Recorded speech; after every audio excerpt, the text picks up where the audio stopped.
Dear students, मैं बहुत सारा वीडियो भेज चुका हूँ और आप बहुत सारा चीज़ सीख चुके होंगे और सीख रहे होंगे। मेरी इच्छा है, मेरी चाह है कि आप तक बहुत सारा वीडियो भेजूं और आपको लाभ पहुंचाऊं, क्योंकि मैं आपसे भी सीख रहा हूं। आपकी कमी को मैं पूरा कर रहा हूं, तो निश्चित रूप से मैं आपसे सीख रहा हूं, क्योंकि उस कमी को पूरा करने के लिए शिक्षक जो है बहुत सारा चीज़ ढूंढकर आप तक पहुंचाता है। सही शिक्षक वही होता है जो छात्रों को कमी को पूरा करता है। शिक्षक जो होते हैं वह अपने आप को छात्र समझते हैं और शिक्षक को छात्र समझना चाहिए, क्योंकि सर्वपल्ली राधाकृष्णन कहे हैं कि जो शिक्षक अपने को छात्र समझता है वही आदर्श शिक्षक कहलाता है।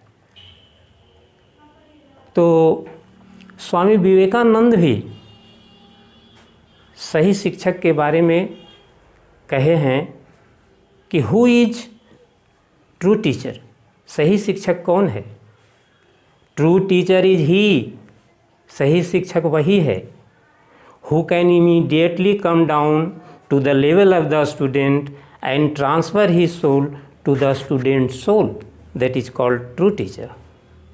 स्वामी विवेकानंद ने कहा कि सही शिक्षक वही है जो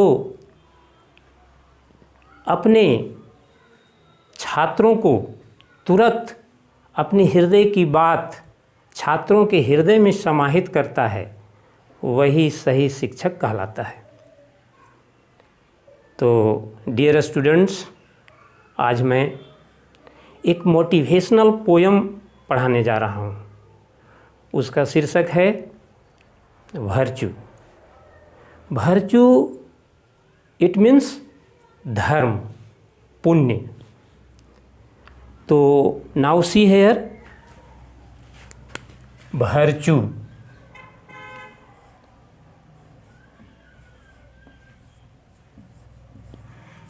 वर्च्यू इट मीन्स धर्म, पुण्य।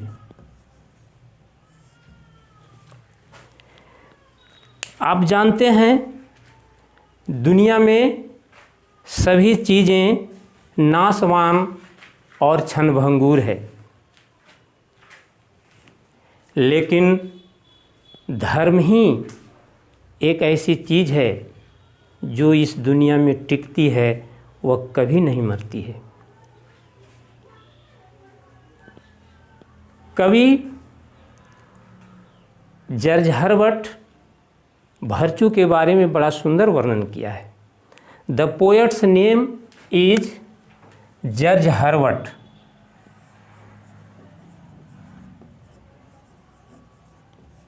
George Herbert, the poets name is George Herbert. Virtue is a poem written by George Herbert, a great metaphysical poet of England. Virtue एक कविता है जो जॉर्ज हर्बर्ट के द्वारा लिखी गई है, और जॉर्ज हर्बर्ट इंग्लैंड के आध्यात्मिक ज्ञान के एक बहुत बड़े कवि थे। इन्होंने In this poem, the poet has beautifully described about the virtue. The poet says that, कवि कहता है, all things in this world are perishable and transitory. What is that things? Which thing is everlasting in this world? उन्होंने कहा, all things in this world are perishable and transitory. Perishable,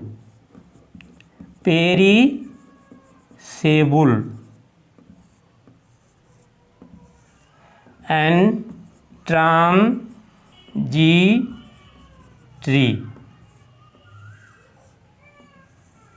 दुनिया में सभी चीज़ें नाशवान और क्षणभंगुर है। What is that things? वह कौन सी ऐसी चीज़ है? Which thing is everlasting in this world? The poet has given सटीक एग्जाम्पल इन दिस पोएम। इस कविता में कवि बहुत सटीक उदाहरण दिया है। द पोएट सेज दैट, कवि कहता है, sweet day is so cool, so cool, so calm and so bright. Sweet day is so cool, so calm and so bright. The bright day is symbiote between the bright day is symbiote, the marriage ceremony, marriage ceremony between the earth and the sky. Bright day is symbiote, marriage ceremony between the earth and sky. चमकीला दिन आकाश और पृथ्वी के बीच विवाहोत्सव का काम करता है। But when night comes, when night comes, day dies. जब रात आती हैं दिन मर जाता है। And day comes, night dies. Night dies. When night comes, day dies and day comes, night dies. जब रात आती है दिन मर जाता है, और जब दिन आता है रात मर जाती है। This is the story of beautiful day. यही तो सुंदर दिन की कहानी है। Its life is not long. इसकी ज़िंदगी लंबी नहीं होती है। The poet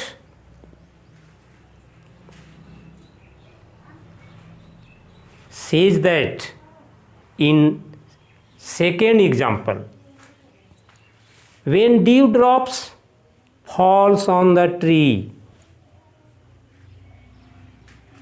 after some times the dewdrops dry up. When sun rises in the east, the dewdrops dry up after some times. Dewdrops. When dewdrops falls on the tree, जब ओस की बूंदें पेड़ों पर गिरती है। And sun rises in the east, और जब सूर्य पूरब में उगता है, ड्यूड्रॉप्स ड्राई अप, वह सूख जाता है, वह भी खत्म हो जाता है। Its life is not long. इसकी भी जिंदगी लंबी नहीं होती है। The poet says in third example, when a spring season comes on the ground, a spring,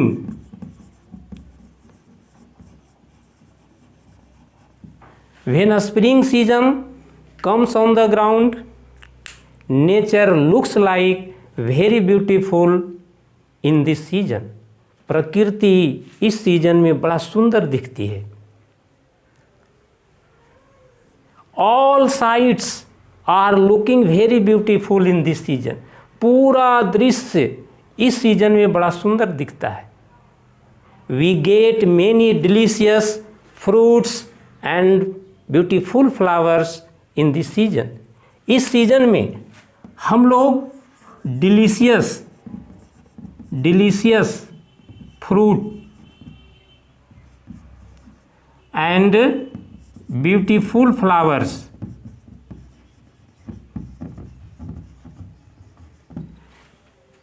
we get, हम लोग पाते हैं, many delicious fruits and beautiful flowers in this season. इस सीजन में हम लोग स्वादिष्ट फल और सुंदर सुंदर फूल पाते हैं। A spring season is the queen of all seasons. बसंत ऋतु सभी ऋतुओं की रानी होती है। बट आफ्टर 3 months, लेकिन 3 महीनों के बाद spring season is gone, spring season चली जाती है। Its life is not even long, इसकी भी जिंदगी लंबी नहीं होती है। The poet says in 4th example, rose is very beautiful flower. Rose is very beautiful flower, we like it very much. हम लोग इसे काफ़ी पसंद करते हैं। When sun rises in the east, जब सूर्य पूरब में उगता है, all flowers blossom in the garden and we become very happy in that time. जब सूर्य पूरब में उगता है, सभी फूल खिल जाते हैं बागीचा में और हम लोग काफ़ी खुश हो जाते हैं। बट आफ्टर सम टाइम्स, कुछ समय के बाद, the root of the rose plant are buried in the grave. कुछ समय के बाद रोज प्लांट का जो जड़ है वह कब्र में चली जाती है। Its life is not even long, इसकी भी जिंदगी लंबी नहीं होती है। In the last stanza, last अवतरण में, the poet says that, last अवतरण में कवि कहता है, व्हाट इज दैट थिंग्स, वह कौन सी ऐसी चीज़ है, which thing is ever lasting in this world, जो चीज़ इस दुनिया में टिकती है। The poet has given the answer, कवि उत्तर दिया है, virtue is permanent, it is never die. धर्म परमानेंट है, पुण्य धर्म परमानेंट है, वह कभी नहीं मरता है, वह अस्थाई होता है। द पोएट सेज दैट, कवि कहता है, all things in this world are perishable and transitory, perishable and transitory, but virtue is permanent, it is never die. It is just like the season timber, यह जो है season timber की तरह है। दुनिया में सभी चीज़ें नाशवान और क्षणभंगुर है, लेकिन धर्म वह अस्थाई होता है, यह कभी नहीं मरती। अतः धर्म के बारे में भगवान श्री कृष्ण कुरुक्षेत्र के मैदान में अर्जुन को धर्म का ज्ञान दिए थे, निर्देशन का काम वो किए थे। यही कारण है कि कौरवों और पांडवों के युद्ध में धर्म की विजय हुई थी। तो उसी से रिलेटेड मैं आज यह कविता in this time I taught you, मैं आपको पढ़ाया। This is the substance of the poem virtue, यही वर्च्यू कविता की सारांश है, भावार्थ है। तो दूसरे दिन मैं टेंस लेकर आऊँगा और टेंस जो है, एक वीडियो मैंने टेंस पर भेजा, कम समय में टेंस पर विजय प्राप्त। अब टेंस को एक एक करके मैं बताऊंगा, उसका 136 नियम मैं आप तक भेजूंगा। और मैं आपसे यही कहना चाहता हूं कि आप आगे बढ़ें, खुशहाल रहें, आनंद रहें, हरियर रहें और रोज़ दिन अपने माता पिता के चरण स्पर्श करें और माता पिता के चरण स्पर्श करके ऊर्जा प्राप्त करें। माता पिता का चरण स्पर्श करने से वह ऊर्जा मिलती है, वह ताकत मिलती है कि आपका जीवन एक दिन सही सांचे में ढल जाएगा।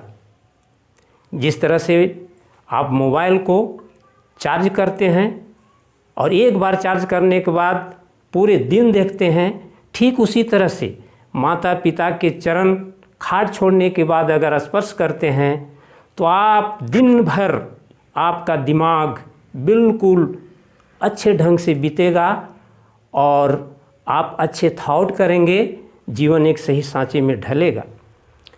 आप अगर माता पिता के चरण स्पर्श रोज दिन करते हैं तो एक दिन आप डॉक्टर भीमराव अंबेडकर बन सकते हैं, APJ अब्दुल कलाम बन सकते हैं, सर्वपल्ली राधाकृष्णन बन सकते हैं, विवेकानंद बन सकते हैं, पाणिनि, वात्स्यायन, याज्ञवल्क्य, आर्यभट्ट और वशिष्ठ नारायण बन सकते हैं। वो माता पिता के चरणों में गुण है, इसलिए आप माता पिता के चरण को रोज दिन स्पर्श करें और ऊर्जा प्राप्त करें। नमस्कार, जय हिंद, प्रणाम।